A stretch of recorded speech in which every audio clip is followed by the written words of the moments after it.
Oxford Bookworms, Stage 1. The Coldest Place on Earth, by Tim Vickery. Read by Mark Straker. Chapter 1. Two Ships. The race began in the summer of 1910.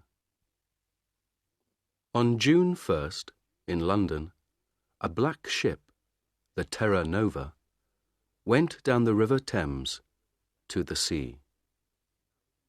Thousands of people stood by the river to watch it.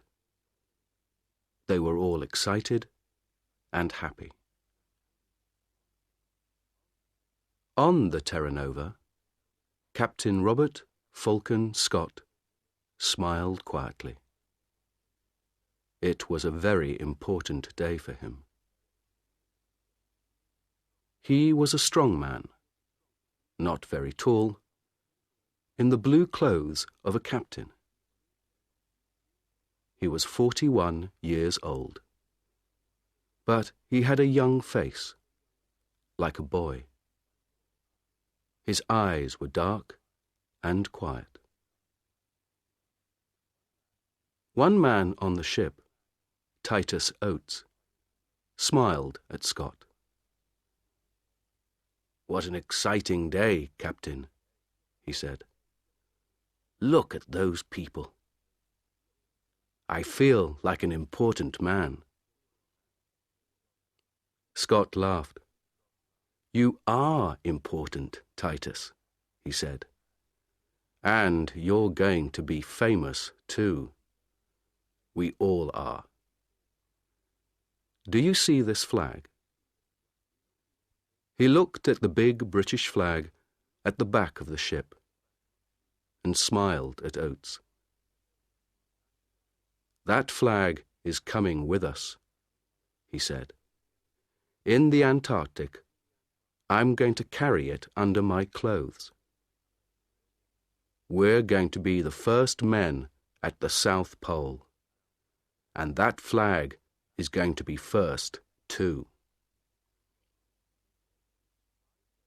5 days later, on June 6th, a man opened the door of his wooden house in Norway. He was a tall man with a long face. He waited outside the house for a minute. Everything was very quiet. He could see no houses, only mountains, trees, and water. It was nearly dark. The sky was black over the mountains. The man smiled and walked quickly away from the house, down to the sea. In the water, a big wooden ship waited for him. The man got onto the ship and talked and laughed quietly with his friends. The ship's name was Fram, and the man was Roald Amundsen. The Fram was the most beautiful ship on earth, Amundsen thought. His friends were the best skiers on earth, too. One of them, Olaf Bjaaland, smiled at him. "North Pole, here we come, Captain," he said. "Yes," Amundsen said. His friends could not see his face in the dark. "Fram is going to the Arctic." Everyone on the Fram was ready to go to the North Pole, to the Arctic. Amundsen wanted to go there too.